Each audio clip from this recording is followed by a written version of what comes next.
Hello students, आज हम अपना लेक्चर सीरीज़ आगे बढ़ाएंगे वेक्टर की।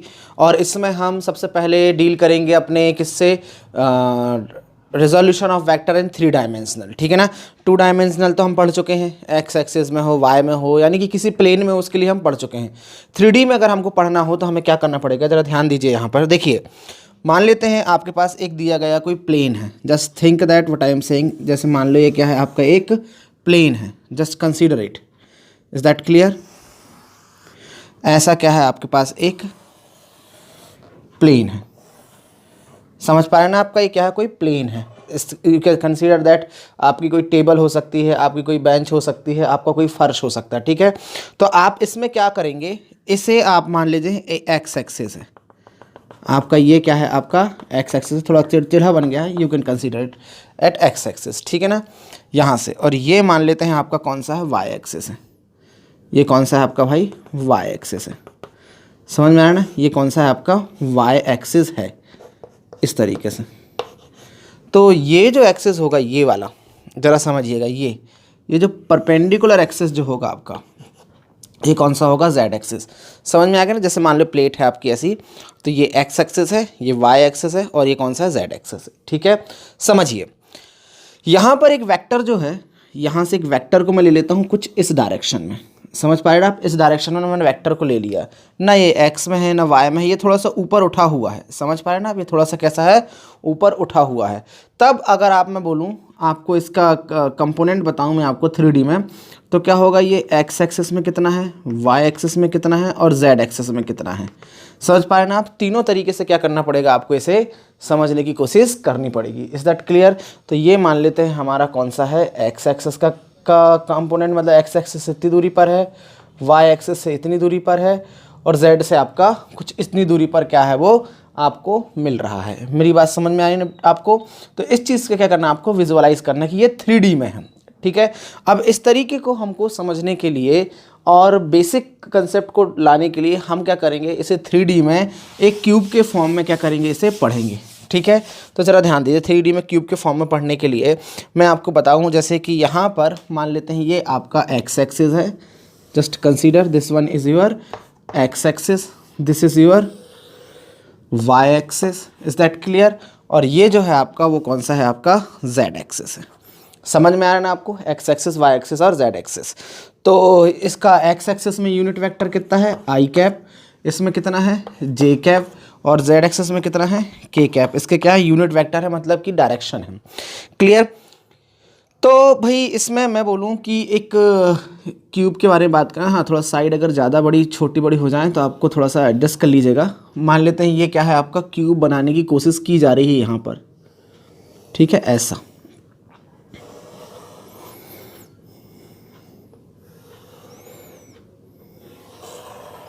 समझ रहे हैं आप? ये कुछ इस तरीके से मैं बात करूं तो ये क्यूब जो है एक 3D कंस्ट्रक्शन है। समझ में आना? क्यूब क्या है, एक 3D कंस्ट्रक्शन है। ये मान लेते हैं ये पॉइंट हमारा O है, ये हमारा मान लेते हैं ये पॉइंट कोई है जहां पर हमें कोई वेक्टर को रिप्रेजेंट करना है यहाँ से यहाँ तक का। देखिए, तो ये वाला जो पॉइंट है हमारा, ये वाला। Is that clear? इसे मैंने वेक्टर A मान लिया है, और ये हमारा पॉइंट है A। कौन सा पॉइंट है हमारा, A। मैं इसे मान लेता हूँ B, इसे मान लेता हूँ C, और इसे मान लेता हूँ मैं D। समझ पा रहे हैं ना? A, B और C, D मैंने मान लिया। A हमारा ऐसा। अब अपने हिसाब से हम नाम दे देते हैं इसको। कोई ऐसा बहुत ही कॉम्प्लिकेटेड काम तो है नहीं, तो मैं इसे हम नाम दे देता हूँ E, इसे नाम दे देता हूँ F, इसे नाम दे देता हूँ G। आप देख लीजिएगा, आप अपने हिसाब से नाम को क्या कर सकते हो, प्लॉट कर सकते हो। तो इस वेक्टर का इस एक्सिस में अगर मैं बात करूं, प्रोजेक्शन के बारे में बात करूं मैं, कि इसका प्रोजेक्शन कितना होगा एक्चुअल में, तो यहाँ से लेके यहाँ तक की दूरी को मैं मान लेता हूँ कितना है भाई मेरा, AX। समझ पाए ना आपको? ये कितनी दूरी होगी मेरी, AX। ये Y एक्सिस में मेरी दूरी कितनी हो गई, मैं यहाँ से यहाँ तक मान लेता हूँ कितना है वो, AY। समझ पा रहे? और ये यहाँ से यहाँ तक की दूरी कितनी है, AZ है। मैंने मान लिया इस तरीके से कंसीडर करके। समझ पा रहे आप? तो मेरे को क्या करना है, ये वेक्टर OB कितना है मेरा, वेक्टर AX है। वेक्टर OC कितना है मेरा, वेक्टर AY है। और वेक्टर OD मेरा कितना है, AZ है। ठीक है ना, वेक्टर में। तो उस समय ध्यान देना ज़रा, मैं इनका किसका, OD और OB का यदि मैं निकालना चाहूँ रिजल्टेंट, तो क्या मैं इसको यहाँ से यहाँ ऐसा जोड़ सकता हूँ? Just consider that when is small r, यदि मैं मान लेता हूँ ये वेक्टर है, इसका किसका वेक्टर है हमारा? az और ax का रिजल्टेंट है। समझ पा रहे हैं ना क्या है? तो ध्यान देना जरा, बाय पैरेललोग्राम लॉ से समझिएगा। इन पैरेललोग्राम, कौन सा भाई? इन पैरेललोग्राम कौन सा हमारे पास? ODEB, ODEB क्या होगा? ये आपका क्या होगा? रिजल्टेंट होगा। Is that clear what I am saying? तो रिजल्टेंट कितना आएगा आपका? देखिए OE इज इक्वल टू कितना होगा भाई? OB प्लस कितना होगा हमारा? OD। समझ पा रहे हैं ना आप? तो क्या मैं लिख सकता हूँ इसे? वेक्टर R मान लेता हूँ, तो कितना होगा? Vector AX plus vector AZ। चलेगा आपका इतना? No issue, you can consider that in a simple way. Is that clear? ये मेरा ऐसा है। मैं इसे और सिंपल तरीके से भी लिख सकता हूँ, अगर आप चाहें तो ऐसा भी लिख सकता हूँ मैं इसे, AX I cap plus AZ K cap. ठीक है ना? ये भी लिखा जा सकता है, ऐसा कुछ है नहीं। Clear? You can consider it. जरा सोचिए यहाँ पर ट्राइंगल में, इन ट्राइंगल कौन सा ट्राइंगल ले लूँ मैं? OEA। ध्यान देना, कौन सा ट्राइंगल है? OEA। जरा विचार करना है यहाँ पर। देखो ट्राइंगल OEA अगर मैं इसे सीधा कर दूं, अगर आप इसे क्यूब के फॉर्म में देखोगे तो राइट एंगल ट्राइंगल पड़ेगा ये। ठीक है ना? ये कौन सा पड़ेगा आपका? राइट एंगल ट्राइंगल पड़ेगा, जहाँ पर OA जो है वो किसका काम करेगा आपका? हाइपोटेन्यूस का काम करेगा। और एक बात ध्यान रखना, यहाँ पर OA जो है वो वेक्टर A के बराबर है। ठीक है? तो OEA में मैं ट्राइंगल लॉ लगा दूं जरा, तो देखो ध्यान से, ये और इसकी डायरेक्शन सेम होगी। देखो ध्यान से, क्योंकि इसकी OC की डायरेक्शन ऐसी है, तो ये सारे लगभग अगर मैं इक्वल मानूं तो इन सब की डायरेक्शन कहाँ जाएगी? ऊपर की तरफ जाएगी। तो OE plus AB by triangle law of vector addition, यदि मैं लिखना चाहूँ by triangle law of vector addition से, यदि मैं समझना चाहूँ triangle law of vector addition से, तो कितना होगा मेरा? OA इज इक्वल टू कितना होगा भाई मेरा? OE plus EA। समझे? तो यहाँ पर जो है OE को यदि मैं रिजल्टेंट वेक्टर मान लेता हूँ, A मान लेता हूँ, कितना मान लेता हूँ मैं? रिजल्टेंट वेक्टर A मान लेता हूँ इसे। तो इसे मैं OE को क्या लिख सकता हूँ? वेक्टर R प्लस EA भाई कितना है? Vector AY। समझे कि नहीं समझे? ये वेक्टर AY। तो यहाँ पर जो मेरा मिलेगा, R की वैल्यू तो मैं निकाल चुका हूँ भाई। R की वैल्यू कितनी है? AX और कितनी है? AZ प्लस कितनी है हमारे पास? AY। So simply I can say that vector A is equal to what can I write here? AX plus AY plus AZ। No issue, you can consider that one easily. ठीक है?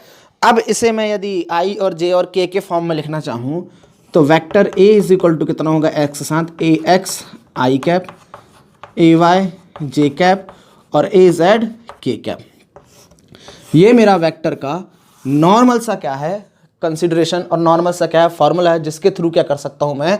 समझ सकता हूं कि वेक्टर को 3D में कैसे represent किया जाता है। जहां पर वेक्टर A ये है आपका 3D में, इसका x एक्सेस से प्रोजेक्शन AX है, y एक्सेस से कितना है? AY है, और z एक्सेस से कितना है? Z है। ठीक है ना? आप इस तरीके से समझ सकते हो। और जहां पर इनकी डायरेक्शन को शो करने के लिए कुछ इस तरीके का कंसिडरेशन किया गया है। अब मैं आपसे बात करूं कि जैसे इसका मैग्नीट्यूड निकालना है, वेक्टर A का मैग्नीट्यूड, तो 2D में हमने पढ़ा था कि magnitude of vector A is equal to क्या लिखा जाता था? A से काम चलाते थे हम, और इसे लिखते थे अंदर क्या? A square AX square plus AY square. तो यहाँ पर क्या है भाई? एक और जुड़ गया है, तो कितना आ जाएगा? AZ square. समझ पा रहे हैं ना आपको? ऐसा हम इसे निकाल सकते हैं। और अगर सिंपल तरीके से मैं आपसे बात बताऊँ, तो इसके लिए देखो ज़रा ध्यान से, अगर मैं इसको पूरा प्रूफ करके ही बताऊँ आपको, तो आप प्रूफ करके भी देख सकते हैं। जैसे मान लेते हैं ये मेरा वेक्टर R क्या है? OB और OD का रिजल्टेंट है। तो ये दोनों परपेंडिकुलर ही होंगे, क्योंकि ये क्यूब है, सारी साइड एक दूसरे के परपेंडिकुलर होती हैं, तो 90 डिग्री होगा। तो यहाँ पर मैग्नीट्यूड ऑफ वेक्टर R मान लेते हैं, कितना आ रहा? R। तो कितना आएगा भाई यहाँ पर? AX square plus AZ square. आ रहा कि नहीं आ रहा? ठीक है ना? AZ square. ठीक है? कितना आया हमारा? R is equal to square root of AX square plus AZ square. अब पाइथागोरस थ्योरम लगा दूं मैं OEA में, ध्यान देना, by Pythagoras theorem in right angle triangle कौन सा है, ओ ई ए, तो कितना आएगा भाई मेरा hypotenuse square O A square is equal to कितना आएगा ओ ई स्क्वायर प्लस कितना आएगा ई ए स्क्वायर ई ए स्क्वायर। तो क्या लिख सकता हूँ मैं, A square is equal to R square plus कितना हो जाएगा A Y square. R square को यदि मैं डिवाइड कर सॉरी इसका स्क्वायर कर दूँ तो यहाँ से क्या हो जाएगा, स्क्वायर रूट का सिंबल हट जाएगा, तो मेरा कितना बचेगा A square is equal to इसकी वैल्यू कितनी होगी A X square plus A Z square plus A Y square. तो सिंपली कितना होगा A square is equal to A X square plus A Y square plus A Z square, no issue. तो कितना होएगा भाई अपना यहाँ पर जो आंसर मिलेगा मेरे को आगे वो कितना होगा, ध्यान रखना ए इज इक्वल टू कितना आएगा A X square plus A Y square plus A Z square. That is the verification. Is that clear, you can understand it easily. ये हमारा क्या था, हमने इसमें हमारे पास वेक्टर मिल गया, हमने उसको कंपोनेंट में तोड़ दिया, मतलब वेक्टर को कंपोनेंट के फॉर्म में डिनोट कर दिया या आई जे के फॉर्म में डिनोट कर लिया, हमने उसका मैग्नीट्यूड का फॉर्मूला भी निकाल लिया। अब फंडा ये है, मान लेते हैं कि ये एक्स एक्सिस से मान लो ये बनाता है एंगल अल्फ़ा। ये जो वेक्टर है हमारा ये एक्स एक्सिस से कितना एंगल बना रहा है अल्फ़ा, वाई एक्सिस से एंगल बना रहा है ये बीटा, मान लो कितना एंगल बना रहा है ये बीटा, और z एक्सिस से जो है हमारा ये एंगल जो बन रहा है वो है गामा। ठीक है ना, गामा मैं ऐसा बनाता हूँ, आप देख लीजिएगा आपको कैसे बनाना है। ठीक है ना, ये ऐसा मैं गामा बनाता हूँ। ठीक है, तो ये कितना एंगल बना रहा है गामा। तो मेरे को निकालना है इसकी directions from the axis, x axis से कितनी डायरेक्शन है, वाई एक्सिस से क्या डायरेक्शन है, जेड एक्सिस से क्या डायरेक्शन है। तो इन एक्सिस से डायरेक्शन निकालने के लिए मेरे को कोसाइन का यूज़ करना पड़ता है। तो मैं फ्रॉम एक्स एक्सिस की बात करूं तो कितना लिखूंगा cos alpha is equal to, cos alpha के लिए क्या जाएगा भाई एक्स एक्सिस का प्रोजेक्शन कितना है ए एक्स, इज दैट क्लियर। तो कितना होगा, हाइपोटेनियस का काम ये करेगा, तो कितना हो जाएगा बेस अपॉन हाइपोटेनियस, मतलब कि A X upon A, is that clear. So I can also write here A X is equal to A cos alpha from Y axis cos beta. Y axis के लिए projection कितना है भाई मेरा ए Y है। ठीक है ना, ए भी ए वाई है, ऐसा बना सकता हूँ वैसा। तो कितना हो जाएगा ए वाई, तो कितना होगा ए वाई अपॉन ए, मतलब कितना हो जाएगा A Y is equal to A cos beta. And from Z axis कितना होगा cos gamma is equal to A Z upon A, कितना आएगा भाई मेरा A Z is equal to A cos gamma. समझे आप, इस तरीके से क्या कर सकता हूँ मैं इसे लिख सकता हूँ, और इन्हें डायरेक्शन ऑफ कोसाइन कहते हैं। इस वाले सेक्शन को क्या बोलते हैं हम, डायरेक्शन ऑफ कोसाइन। अगर आपसे कहा जाए डायरेक्शन ऑफ कोसाइन निकालिए तो आपको यही फंडा यूज़ करना है, इसी तरीके की मैथडोलॉजी यूज़ करना है और आप क्या कर सकते हो, इसे निकाल सकते हो। ठीक है ना, पहली चीज़ ये है। नॉर्मल केस में अगर मैं इसे बोलूँ कि इसमें यहाँ पुट करिए वैल्यू और देखिए ज़रा क्या होगा, तो वेक्टर ए को ऐसा भी लिखा जा सकता है ए कॉस अल्फ़ा आई कैप प्लस ए कॉस बीटा जे कैप प्लस ए कॉस गामा के कैप। ठीक है ना, इस तरीके से भी आप इसे क्या करके एक्सप्लेन कर सकते हो, लिख सकते हो, समझ सकते हो।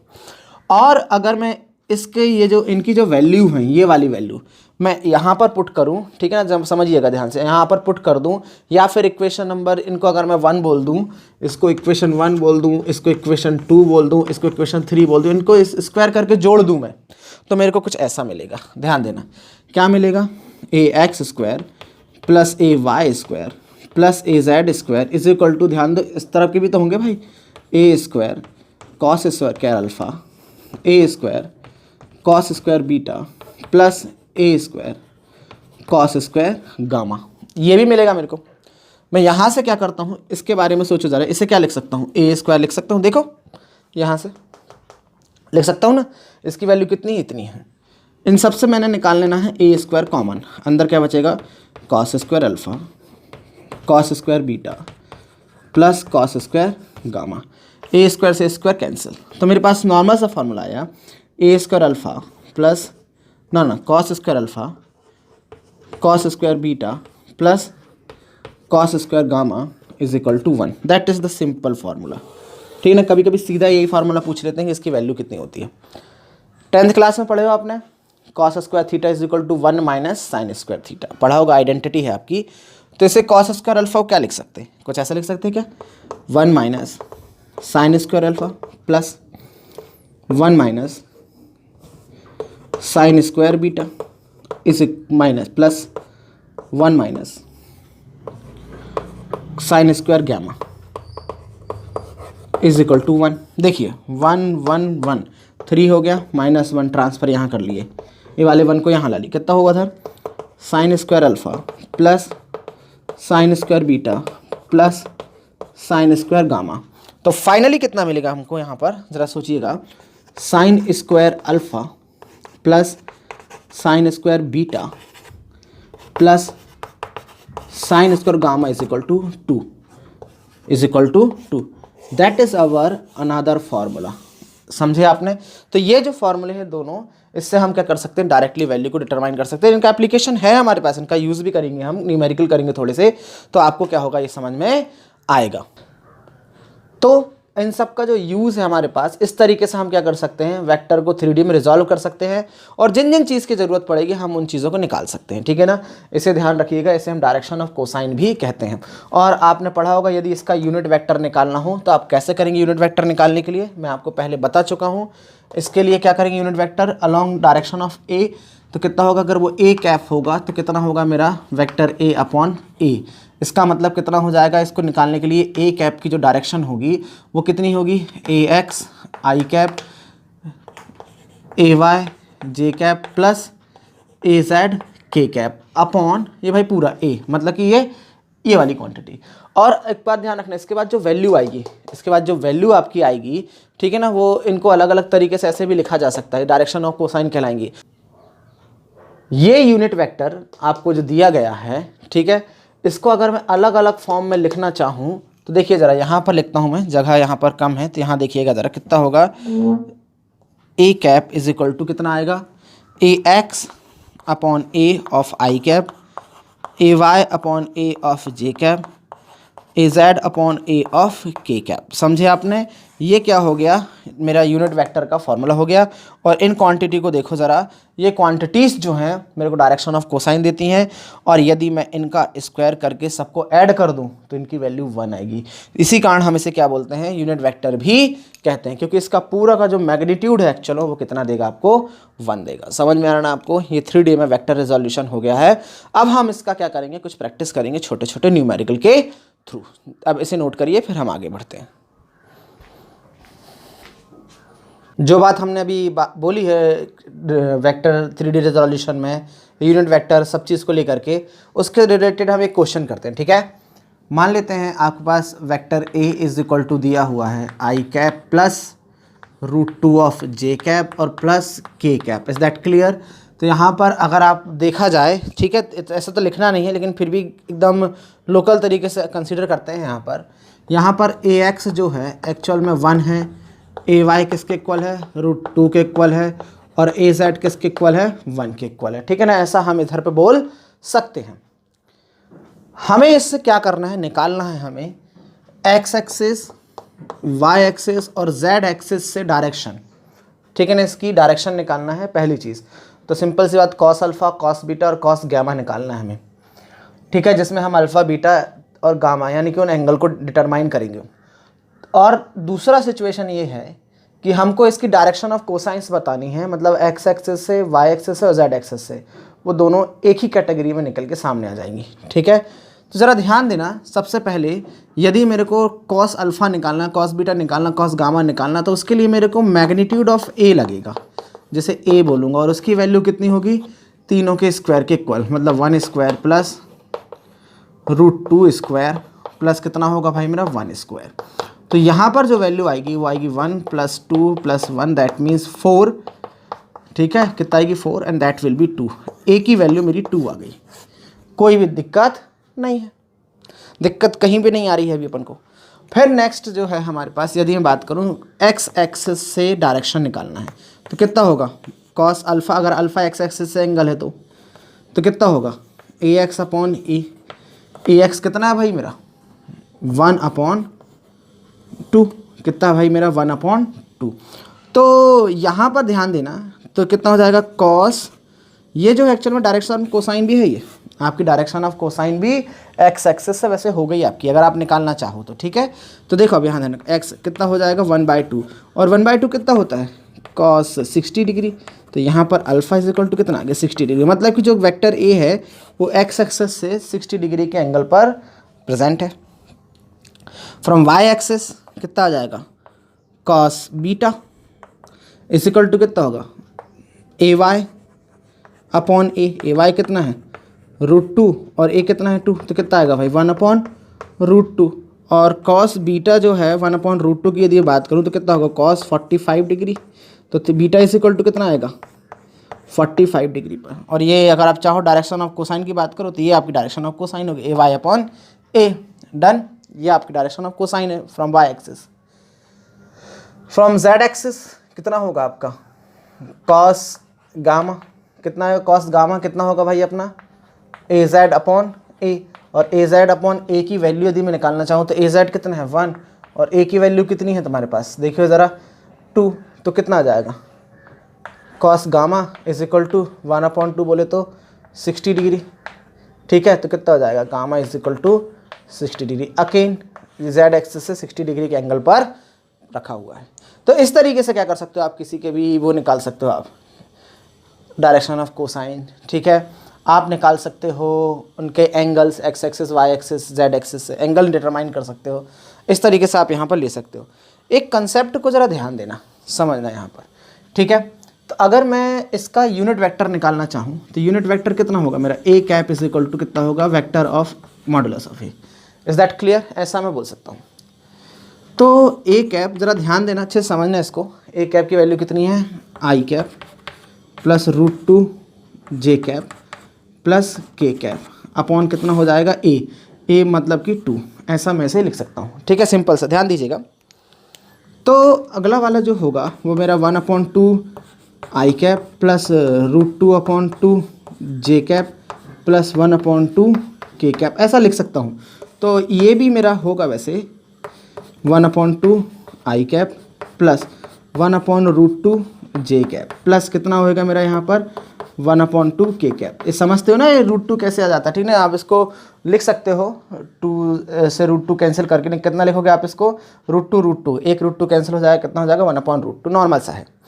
ठीक है, ये मेरा क्या है ये यूनिट वेक्टर है। और यूनिट वेक्टर की डेफिनेशन जो कहती है कि इसका जो मैग्नीट्यूड है वो कितना होना चाहिए, magnitude must be unit, magnitude must be unit या फिर कितना होना चाहिए 1 होना चाहिए। मतलब बात वही है। एक बार चेक करके देखते हैं, ये यहाँ पर ए एक्स का काम कर रहा है, ये ए वाई का और ए जेड का। अगर मैं बोलूँ नॉर्मल कंडीशन में अगर ये वेक्टर है, वेक्टर तो आखिर ये भी ना भले यूनिट वेक्टर है, कैप लगाए हो जरूर, लेकिन ये भी वेक्टर क्वांटिटी है। लेकिन इसकी सबसे इंपॉर्टेंट प्रॉपर्टी ये है कि इनका जो मैग्नीट्यूड होगा जो 1 आएगा। जैसे इसका मैग्नीट्यूड कितना आया 2 आया, अगर इसी का मैग्नीट्यूड 1 आ जाता तो ये भी क्या हो जाता हमारा यूनिट वेक्टर होता। इस एरो की जगह में इसे एक कैप से डिनोट कर सकता था। ठीक है, तो जरा चेक करते हैं यहाँ पर। तो कितना हो जाएगा इसका मैग्नीट्यूड, यदि मैं बात करूँ आपसे तो कितना होगा 1/2 का होल स्क्वायर लिख सकता हूँ मैं इसे, प्लस कितना हो जाएगा 1/√2 का होल स्क्वायर। ठीक है, प्लस कितना होएगा मेरा यहाँ पर 1/2 का होल स्क्वायर। ठीक है, चेक करते हैं अपन। देखिए 1/4 प्लस 1/2 समझिएगा, ठीक है ना, और प्लस 1/4। तो इसे देखना चाहूँ मैं तो इसका एलसीएम कितना होएगा 1, इसका कितना हो जाएगा 2 + 1। तो ज़रा समझिए कितना आ जाएगा 4/4 बोले तो स्क्वायर रूट ऑफ 1। तो इसका मैग्नीट्यूड कितना आ गया आपके पास, मैग्नीट्यूड ए का जो मैग्नीट्यूड है वो कितना आ गया 1। समझे कि नहीं। तो ये जो है हमारा कौन सा हो गया यूनिट वेक्टर हो गया। ठीक है ना, मतलब ये बात वो है, इस तरीके से समझना है। तो एक बात समझिएगा ध्यान से, अगर कोई यूनिट वेक्टर है तो उसका जो मैग्नीट्यूड है वो 1 होगा। ठीक है ना, ये वेरीफाई हो गया, डेफिनेशन से तो हमको मालूम है, पर अब हम उसको फीलिंग से समझ सकते हैं कि कैसा है। ठीक है, एक क्वेश्चन देखिए ज़रा इसी से रिलेटेड। आपके पास एक यूनिट वेक्टर दिया हुआ है जिसको कुछ इस तरीके से डिफाइन किया गया है 2i cap plus 0.3 j cap plus c k cap. एक यूनिट वेक्टर है, ठीक है, एक यूनिट वेक्टर है, is a unit vector, is a unit vector. So find क्या रे c, सो फाइंड c। ऐसे क्वेश्चन आ सकते हैं आपको, अगर आपकी किस्मत अच्छी रही तो, लेकिन बनना चाहिए। तो इसके लिए क्या करोगे आप, वही इसका मैग्नीट्यूड कितना होगा, मस्ट बी 1। मैग्नीट्यूड कैसा होना चाहिए, must be equal to 1। So what can I say about the magnitude, 0.2 का स्क्वायर प्लस 0.3 का स्क्वायर प्लस c का square is equal to 1। Done. तो इसका स्क्वायर रूट ले लूँ मैं, स्क्वायर कर देता हूँ दोनों तरफ से। तो 1 का स्क्वायर तो 1 होगा, यहाँ पर कितना हो जाएगा 0.2 का स्क्वायर प्लस 0.3 का स्क्वायर और प्लस c का स्क्वायर। तो ये कितना हो जाएगा 0.4, ठीक है, कितना हो जाएगा 0.04 plus 0.09 plus c square is equal to 1। समझे, इनको ना ऐड करते हैं अपन, कितना हो जाएगा 0.13 plus C square is equal to 1। तो C square is equal to 1 minus 0.13 कर देता हूँ, तो कितना आ जाएगा 0.87 आएगा मेरा C square is equal to. तो सी इज इक्वल टू आएगा square root of 0.87। That is the answer, that is your answer. Is that clear what I am saying? That is your answer. So simple it is. So now you can understand the meaning of unit vector and why the magnitude of unit vector is 1. You can determine by this formula. Is that clear? So that is the main way to understand the vector resolution in 3D and unit vector. Is that clear what I am saying? You can note it, then we will make some other questions related to this. Is that clear? Note it. ध्यान दीजिए, एक question है हमारे पास, vector A is equal to मान लेते हैं minus I cap plus 2j cap plus K cap मान लेते हैं, और vector B is equal to है मेरा, कुछ भी ले लेते हैं अपन, 2i cap minus J cap plus 2k cap मान लेते हैं, ये हमने ले लिया दोनों, ठीक है। तो ये एक बार हम पढ़ चुके हैं इसको, लेकिन फिर भी यहाँ पर इसके हिसाब से देखें कि यूनिट वेक्टर निकालना है किसमें, a प्लस वेक्टर b की डायरेक्शन में निकालना हमको। तो हमें क्या करना पड़ेगा, दोनों को ऐड करो, सिंपल सा, कितना आएगा i cap plus J cap plus 3k cap. समझे, ये आ गया तुम्हारा a प्लस बी। मैग्नीट्यूड निकालना है आपको, कितना, a प्लस बी का मैग्नीट्यूड निकाल लो, कितना आएगा तुम्हारा, देखो ज़रा, 1 square plus 1 square plus 3 square, कितना जाएगा स्क्वायर रूट ऑफ 11। समझे, कितना जाएगा स्क्वायर रूट ऑफ 11। मान लेते हैं इसकी डायरेक्शन में यूनिट वेक्टर कितना है, एन कैप है, तो N cap is equal to कितना आएगा, ए प्लस बी अपॉन कितना आएगा भाई अपना, modulus of A plus B, ये निकल के आ गया, ठीक है, modulus of A plus B.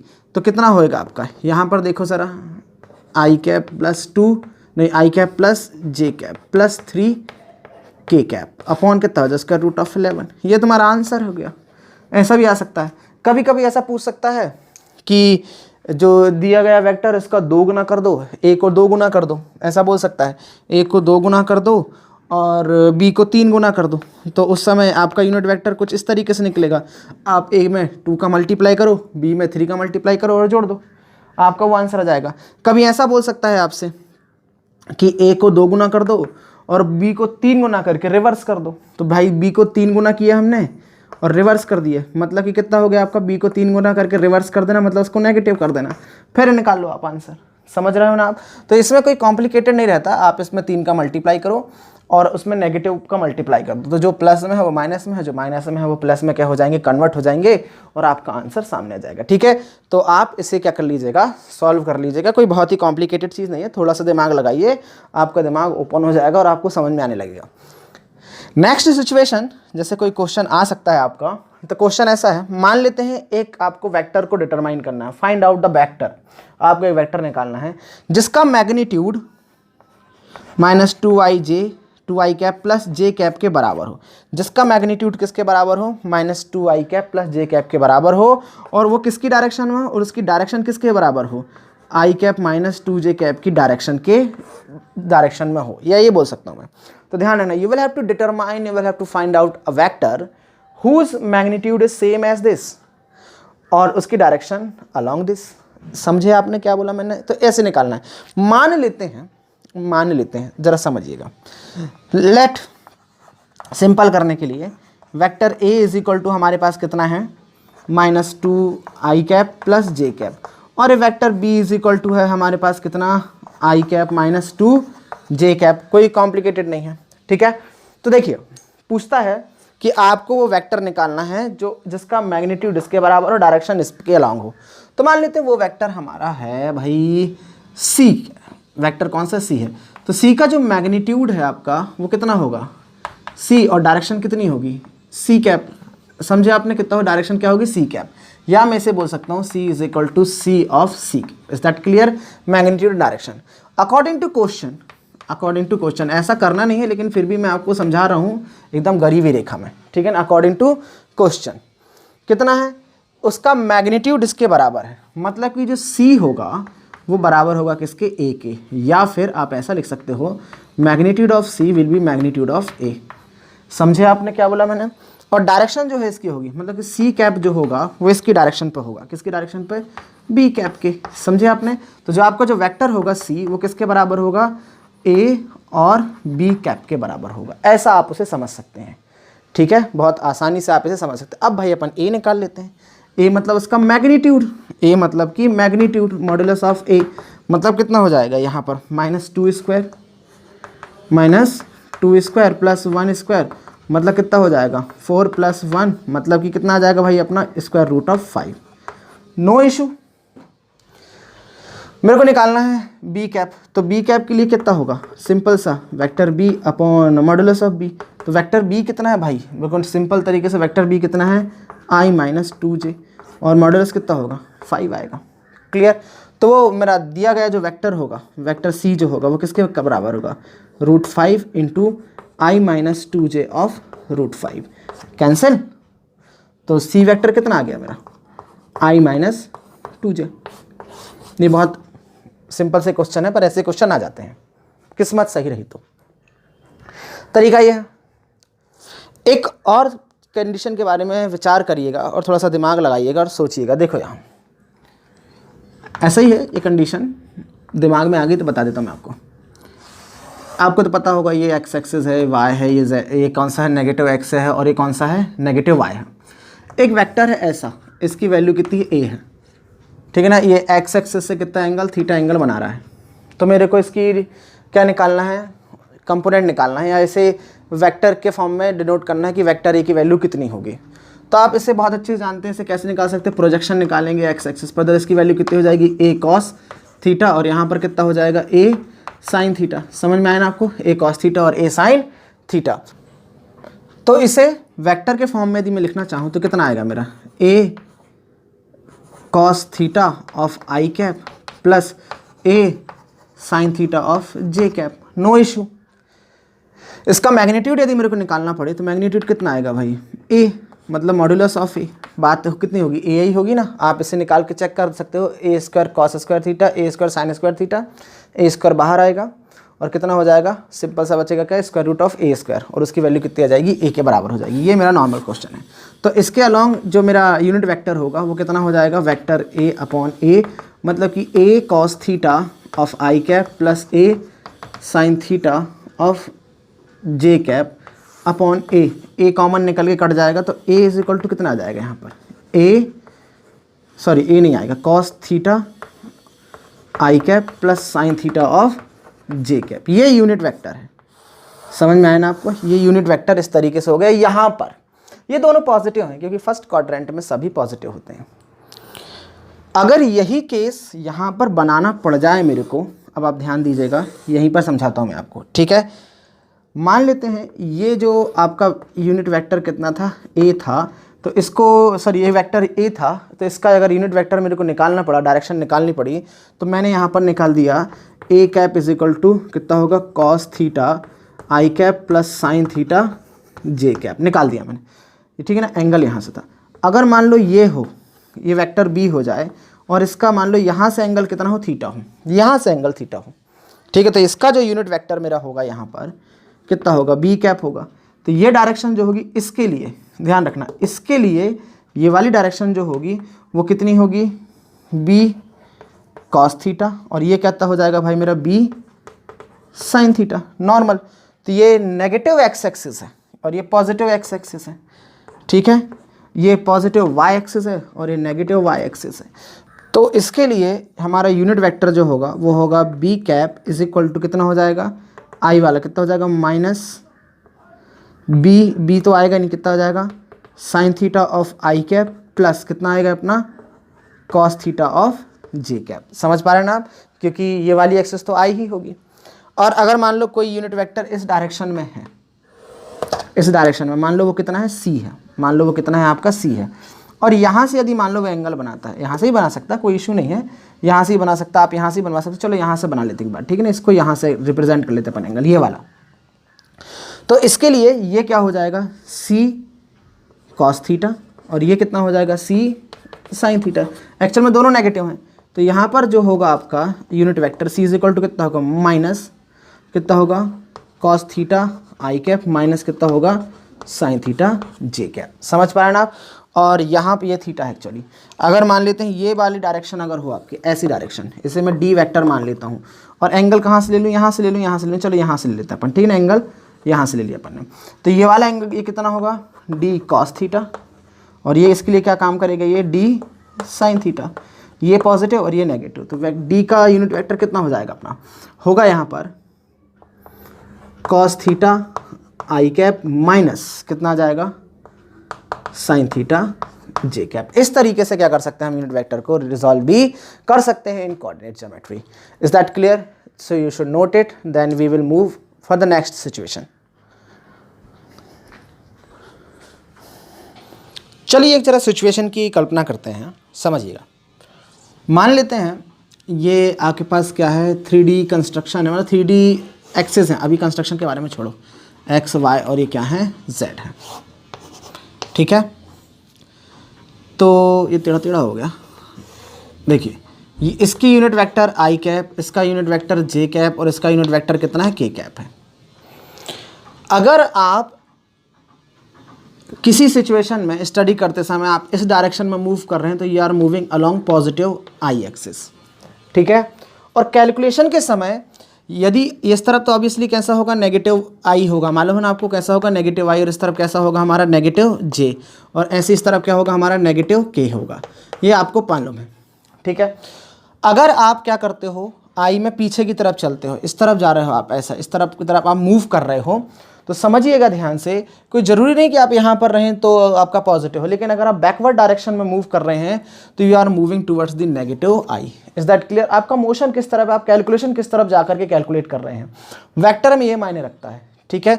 तो जैसे इधर से समझिएगा ध्यान से, जैसे मान लीजिए ये 1 है, ये 2 है, ये 3 है, अगर आप इस तरफ जा रहे हैं तो you are moving towards the positive I direction, but if you are moving here you are going to the negative I direction. Is that clear?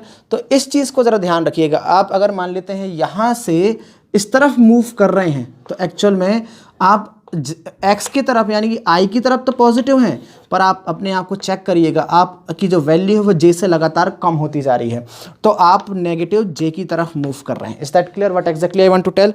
Just remember one more thing, अगर मान लेते हैं आप यहाँ आई पर हो और आप ऊपर की तरफ चढ़ रहे हो ऐसा, तो समझिएगा ध्यान से, बिल्कुल सही है कि आप जे पर वैल्यू बढ़ा रहे हो, वाई एक्सिस पर आप वैल्यू बढ़ा रहे हो, तो you are moving towards the positive J direction, but just remember one thing, you are moving to the negative I direction. तो यहाँ पर आपको इस तरीके की सिचुएशन को भी क्या करना पड़ेगा, समझना पड़ेगा, अंडरस्टैंड करना पड़ेगा आपको। Is that clear what I am saying? That is the main situation what I have to explain today.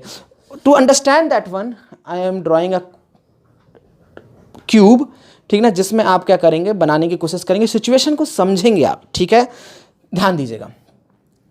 मान लेते हैं आपके पास क्या है एक नॉर्मल सा क्यूब है, ठीक है ना, समझिएगा ऐसा क्यूब है जिसकी सभी साइड कितनी है 1 है, 1 है सभी साइड, ठीक है ना, ये एक्स एक्सिस, ये वाई एक्सिस और ये जेड एक्सिस।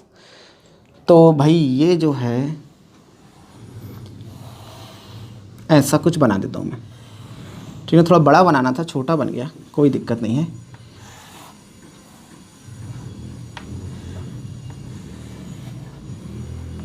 अरे यार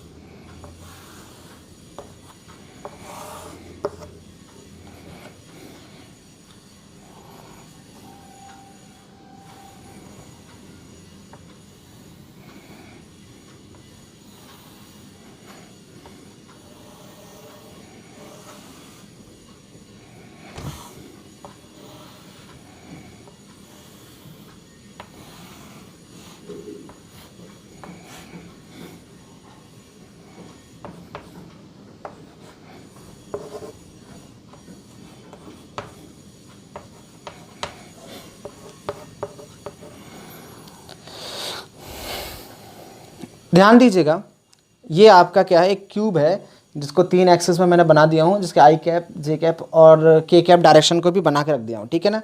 नाम दे देते हैं इसमें, ये मेरा पॉइंट 1 हो गया, ये पॉइंट 2 हो गया, ये 3, ये 4, 5, 6, 7, 8। मैंने अपने हिसाब से इसको क्या कर दिया, नाम दे दिया, ठीक है। अब मान लेते हैं अगर मैं बोलूँ कि 1 से 6 की तरफ जाना है आपको, 1 से 6 की तरफ जाना है, तो ये जो 6 के जो कोऑर्डिनेट हैं, अगर सबकी यूनिट सबको 1, इसको पूरा क्यूब मान लेते हैं जिसकी लेंथ कितनी है, 1 है, ठीक है। तो इसके जो कोऑर्डिनेट्स होंगे वो कितने होंगे, ज़रा ध्यान देना, ये एकदम सामने की तरफ है, ऐसा सामने की तरफ। तो इसके जो 6 के कोऑर्डिनेट होंगे वो कितने होंगे, 1, 1, 1। समझ में आ गया ना। इस 3 को देखो, 3 किस में है, एक्स और वाई प्लेन में है, तो इसके कोऑर्डिनेट कितने होंगे, 1, 1, 0। समझ पा रहे हैं आप। इसके कोऑर्डिनेट कितने होंगे आप ये समझ सकते हो, ये किस में है आपका, y और z प्लेन में है, तो इसकी वैल्यू कितनी होगी, 0, 1, 1। समझ पा रहे होगे आप, ठीक है। और ये किस में है, हमारा x और z प्लेन में है, तो इसकी वैल्यू कितनी होगी, 1, 0, 1। कुछ ऐसे क्या करना है आपको समझना है।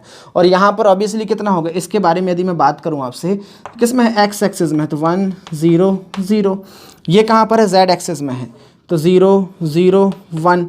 और ये कहाँ है, y एक्सिस में, तो 0, 1। कौन सा होगा भाई यहाँ पर, 0, 1, 0। ऐसे पॉइंट्स को क्या कर सकता हूँ मैं, बता सकता हूँ आपको, ठीक है ना। ये 6 है एक्चुअल में, यहाँ बना दिया मैंने, जगह थी नहीं हमारे पास, ठीक है। अब मैं बोलूँ कि यूनिट वेक्टर निकालो, ठीक है ना, फाइंड यूनिट वेक्टर। क्या निकालना आपको, फाइंड यूनिट वेक्टर। आपको क्या निकालना है, यूनिट वेक्टर निकालना। कहाँ से किस तरफ निकालूँ मैं, चलिए ये देखो, कहाँ से निकालता हूँ मैं, मान लेता हूँ 8 से 3 की तरफ। कहाँ निकालता हूँ, 8 से 3 की तरफ। किस तरफ निकालना है, 8 to 3 मान लेता हूँ। यूनिट वेक्टर निकालना 8 to 3 तक। मैं मान लेता हूँ वो वेक्टर को डायरेक्शन क्या बोल देता हूँ, एन बोल देता हूँ यूनिट वेक्टर को। तो यूनिट वेक्टर एन जो होगा मेरा, ठीक है ना, उसको कहाँ से निकालना, 8 से 3 की तरफ निकालना है मेरे को। तो ये कितना हो जाएगा, vector N upon modulus of N, vector N upon modulus of N. तो देखो ज़रा, आप कहाँ से कहाँ जा रहे हो, यहाँ से यहाँ जा रहे हो। जस्ट रिमेंबर दैट, आप यहाँ से यहाँ की तरफ मूव कर रहे हो, समझे ध्यान से आपने। तो देखो इधर पर जब आप मूव कर रहे हो, इस तरफ मूव कर रहे हो, तो आप x में और y में तो बढ़ रहे हो, लेकिन y में क्या, z में क्या हो रहा है, कम हो रहे हो।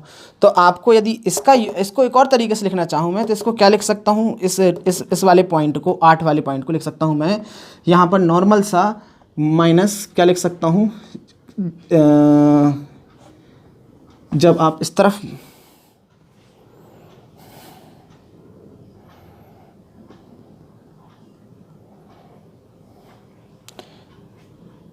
तो वेक्टर एन लिखने के लिए यहाँ पर ध्यान रखो, वेक्टर एन लिखने के लिए मैं क्या बोलूँगा, ये पॉजिटिव तरफ जा रहे हैं आप, तो आई कैप प्लस जे कैप, लेकिन माइनस क्या हो जाएगा आपका, के कैप। क्यों, क्योंकि आप नेगेटिव जेड की तरफ मोशन कर रहे हैं। तो इसका मैग्नीट्यूड कितना हो जाएगा भाई आपका, 3। तो आपका जो एन कैप होगा 8 से 3 की तरफ, वो कितना हो जाएगा, I cap plus J cap minus K cap upon square root of 3। No issue, you can solve this one. मैं आपसे बोलूँ 2 से 4 की तरफ निकालो, एन निकालना है आपको यूनिट वेक्टर कहाँ से, 2 से 4 की तरफ। तो समझिएगा ध्यान से, तो इसका जो वेक्टर एन होगा, हमें वेक्टर एन अपॉन एन निकालना पड़ेगा। तो वेक्टर एन कहाँ है, आप 2 से 4 की तरफ मोशन कर रहे हो। तो आप समझिएगा ध्यान से, अच्छे समझिएगा, आप जब इधर की तरफ मोशन करेंगे तो आप x को क्या कर रहे हैं, कम कर रहे हैं, x को क्या कर रहे हैं, कम कर रहे हैं। z में तो आप हो ही नहीं, z में तो आपका काम ही नहीं है, आप सिर्फ x y प्लेन में ध्यान रखना। z तो ऑलरेडी 0 है, आपको z के बारे में सोचने की ज़रूरत नहीं है। तो यहाँ से आप x y प्लेन में है, तो ध्यान रखना आप कहाँ जा रहे हो, x से y की तरफ जा रहे हो, जहाँ पर x की वैल्यू कम होती जाएगी और y की वैल्यू बढ़ती जाएगी। तो यहाँ पर क्या होगा, माइनस आई कैप और plus J cap upon square root of 2। समझे कि नहीं समझे आप, क्योंकि इसका वो हमारा मैग्नीट्यूड कितना आएगा, square root of 3, sorry square root of 2। मैं बोलूँ कहाँ जाना है आपको, मैं आपसे कहूँ कि 1 से 6 की तरफ जाओ, कहाँ जाओ आप, 1 से 6 की तरफ। तो 1 से 6 की तरफ जाना है, तो n क्या बोल देता हूँ मैं, तो n अपॉन n। तो इसके लिए क्या होगा बेटा, तीनों की तीनों डायरेक्शन आपकी बढ़ रही हैं, ठीक है। तो कितना आएगा आपका, आई cap plus J cap plus K cap, और यहाँ पर वैल्यू कितनी आएगी आपकी, स्क्वायर रूट ऑफ 3। ऐसे ही आप सब कुछ निकाल सकते हो, 7 से 6 की तरफ, ठीक है ना। आप ये भी निकाल सकते हो, आप निकाल सकते हो 7 से 4 की तरफ, ठीक है ना। ये सारी की सारी वैल्यूज आप निकाल सकते हो, 5 से 7, 5 to 7, ऐसे आप सारे के सारे निकाल सकते हो और आप क्या कर सकते हो, इसे सोच सकते हो। जैसे यहाँ से जाना है आपको कहाँ पर, यहाँ पर मान लेते हैं यहाँ से जाना है, कहाँ से जाना है आपको, ये 5 कहाँ पर है आपका, XY प्लेन में है। तो XY प्लेन में यहाँ पर वैल्यू किसकी है, एक्स की, सॉरी YZ प्लेन है, माफ़ करना YZ प्लेन है, तो Y की वैल्यू है Z की प्लेन, और यहाँ पर आना है आपको। तो आप समझ सकते हो कैसे पहुँचोगे आप यहाँ, ठीक है। जैसे यहाँ पर पहुँचोगे तो यहाँ पर जो Y की वैल्यू है वो 0 हो चुकी होगी, समझ में आया ना। तो यहाँ पर जैसे ही पॉइंट पे आप पहुँचोगे डायरेक्शन में, आपको इसे क्या करना पड़ेगा, समझना पड़ेगा। और एक और तरीका है इसका बहुत आसान सा, मान लेते हैं आप ये जो है वैल्यू, मान लेते हैं इसे आप N5 मान लो, N5, तो इसका यूनिट वेक्टर कितना होगा, J cap plus K cap, कोई दिक्कत नहीं है। अब आपको कहाँ पहुँचना है, 7 पे, तो आप मान लो N7 पे ले लो। तो N7 पर कितना होगा आपका, I cap plus K cap, आगे आपका कितना आ गया, I cap plus K cap. अब मेरे को निकालना है N5 to 7, क्या निकालना है, N5 to 7, तो final minus initial, final minus initial, तो फाइनल ये है डेस्टिनेशन, इनिशियल पॉइंट ये है। तो आप क्या करोगे, N7 माइनस N5, तो कितना हो जाएगा भाई अपना, N7 कितना है, I cap plus K cap, और ये माइनस कितना हो जाएगा, J cap minus K cap, आप इसको माइनस रखो, कट जाएगा, कैंसिल हो जाएगा, तो कितना आ गया आपका, I cap minus J cap. Is that clear. तो आपका जो N5 to 7 की तरफ जो होगा, आप उसे कैसे निकाल सकते हो, N की unit vector N upon N, तो कितना आएगा, I माइनस J अपॉन इसका √2, ये भी क्या हो गया आपका आंसर। आप इस तरीके से क्या कर सकते हैं, इसे कैलकुलेट कर सकते हैं और आप बहुत आसानी से इसे समझ भी सकते हैं, ठीक है। ये हमारा नॉर्मल सा क्या हो गया, कंसेप्ट हो गया। एक छोटा सा क्वेश्चन देखना ज़रा, यहाँ पर छोटा सा क्वेश्चन है, यहाँ ध्यान देना। कोई एक वेक्टर है जो x एक्सिस से मान के चलो कितना 60 डिग्री का एंगल बनाता है और y एक्सिस से कितना 30 डिग्री का एंगल बनाता है, तो z एक्सिस से कितने डिग्री का एंगल बनाएगा, ये हमें निकालना है, ठीक है। नॉर्मल सा क्वेश्चन है हमारे पास, कौन सा याद है, ये वाला, cos square alpha plus cos square beta plus cos square gamma is equal to 1। तो ये मान लो अल्फ़ा है, ये मान लो बीटा है, तो ये गामा क्या करना है, निकालना है हमें क्या करना है, गामा निकालना है। तो कितना हो जाएगा, cos 60 square plus cos 30 square plus cos gamma square is equal to 1। तो 60 कितना होता है, 1/2 का स्क्वायर प्लस कितना हो जाएगा, √3/2 का square plus cos square gamma is equal to 1। तो 1/4 प्लस कितना हो जाएगा, 3/4 plus cos square gamma is equal to 1। तो कितना हो जाएगा, 4/4, समझे, प्लस तो ये कितना हो जाएगा 1। तो cos square gamma is equal to 1 minus 1, मतलब cos square gamma is equal to 0। तो cos gamma is equal to 0, तो गामा इज इक्वल टू कितना आ जाएगा, 90 degree. You can understand that what exactly I want to say. तो in this way you can calculate the angles also by using this formula, ठीक है। तो आज के लिए इतना सफिशियंट है। नेक्स्ट लेक्चर में हम पढ़ेंगे प्रोडक्ट ऑफ वेक्टर, आप इसे नोट करिए।